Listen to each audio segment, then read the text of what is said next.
It's 4 in a row for Angola. The Palances Negras are the winners of the 2022 Africa Cup of Nations women's handball tournament. And just as in 2021, they beat Cameroon in the final on Saturday in Dakar Arena, Senegal. Their victory of 29-19 confirms their undisputed continental dominance. Isto é fruto de muito trabalho.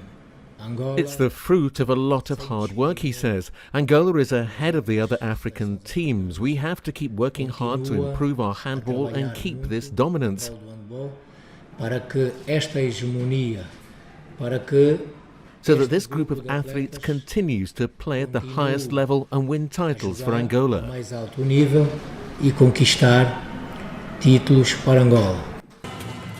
It's a thirst for titles that got the better of the Cameroonians' desire for revenge. The indomitable lionesses can only see the huge gap that separates Angola from the other nations. Against a team like Angola with so many qualities, physical qualities, technical qualities, mental qualities and a great tactical sense, it is not forgivable, he says. The message is simply that we have to go back to our roots and work to make up for the gap that exists between Angola and the other nations. Our correspondent says the indomitable lionesses had great ambitions, but it took much more than ambition to prevent Angola from lifting its 15th continental crown, the 4th in a row. The Palances Negras, who, as in Yaoundé last year, resisted the most complicated moments of this 25th edition of the Women's Handball ACN. Earlier, Congo beat the host country Senegal to finish on the podium. Je suis Wahani Johnson Sambou, correspondant au Sénégal pour Africa News. Citizens and civil society activists protested today in front of the police directorate for the rape of the girl from Kenya, Joy Alko. The 22-year-old woman was found unconscious under the building where she lived in Tirana on August 13. And campaigners are now demanding justice. Does justice only work for bad people, she says? Covering up this crime sets a precedent against the vulnerable in the whole of the country.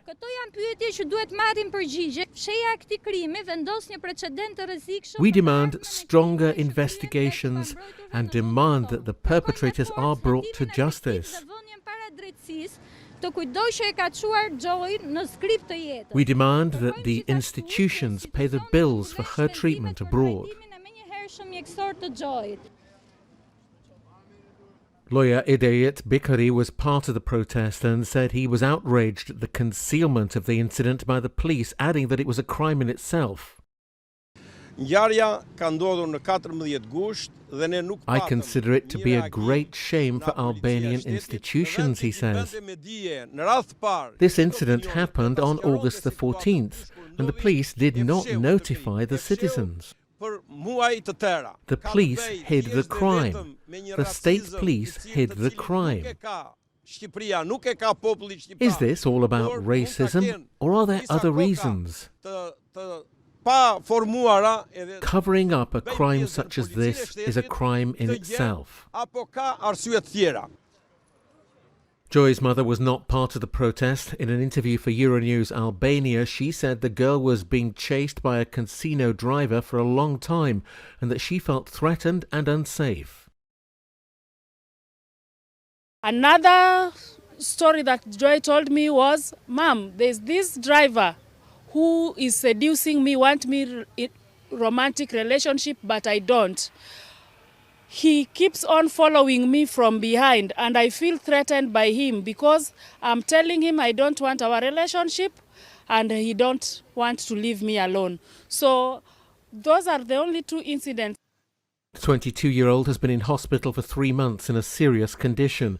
The prosecutor's office has started investigations into the incident, but there's still no answer as to what really happened to Joy.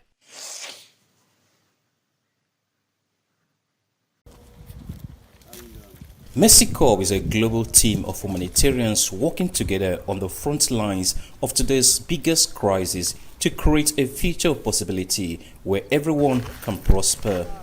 The group, under the Feed the Future Nigerian Rural Resilience Activity of the U.S. government's Global Hunger, recently held a field trip on food security and agro-business in a complex market system in northeast Nigeria. We want to see how products can be most appropriately packaged for the rural poor and the rural and urban poor in the Northeast. We have been able to reach 334,000 individuals through the work that we do directly, but mostly through our partners. Since 2019, the group has helped various communities in helping them to rebuild and recover while focusing on insecurity, conflict, and inequality.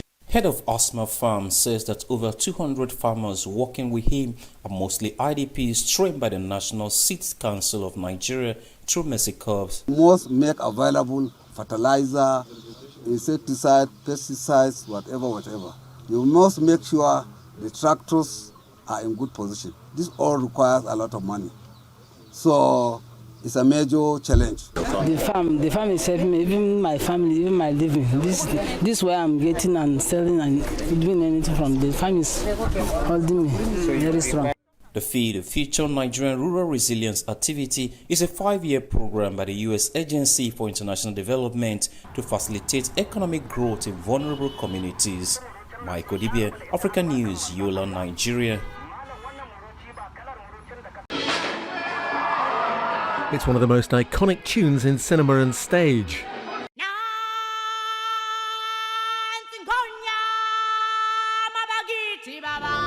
The Lion King is marking its 25th year on Broadway with lead dancer Ray Mercer there for 20. It's just amazing what people take from it. You know what I mean? Art is kind of like that. You know, it's kind of subjective and it attracts people in different ways. But it really does. You know, everybody, of course, the circle of life is the thing for them. You know, it's that beginning. And you look out into the audience and you see grown men in tears. It's that kind of visceral effect that it has on people that it's really incredible. Mercer plays the iconic giraffe. He wears a giant costume that attaches to his head with his arms and his legs on stilts. Meanwhile, the show continues to play to sold-out crowds. I always promise myself the minute that I get burned out that, you know, it would be time for me to go. I get that question a lot. You know what helps for me is the audiences. You know, that who gets to come to a show 8 times, 8 shows a week and to sold out audiences. You know, there's 1,700 people every single night for 25 years. It's mind-boggling. One of the reasons Mercer is still motivated to continue his long run is the audience reaction to the beauty and creativity of the show. And he says he's seeing a lot of positive change on Broadway and believes it's becoming much more reflective of wider society. I think it's important now as we continue to grow and Broadway continues to develop and change. I think diversity is so important that everybody sees themselves on stage. You know, that's what art is. That's what life is. And I hope that we are pushing towards that direction where anybody can go to the theater and see themselves on stage. The Lion King is currently playing at the Minskoff Theatre in New York City, but also at cities around the world.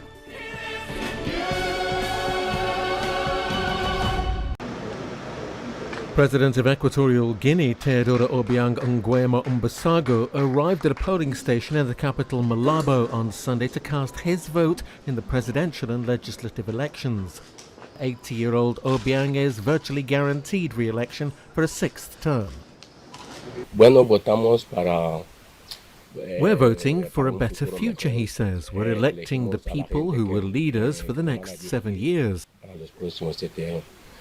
We're here this morning to exercise the right to vote. As mentioned, I am from Equatorial Guinea and I came to vote. Equatorial Guinea is considered one of the most authoritarian and enclosed states in the world. And the nation's only tolerated opposition party, the Convergence for Social Democracy, is represented by 61-year-old Andres Essona Ondo. but voters say they value the importance of the elections. We're voting for things to happen normally because we enjoy peace, she says. And we want to continue with the peace that we enjoy in our country because if you look at it, here in Central Africa, the only country in Central Africa where young people are benefiting is Equatorial Guinea. 4/5 of the population live below the poverty threshold, according to the World Bank figures for 2006, the latest available.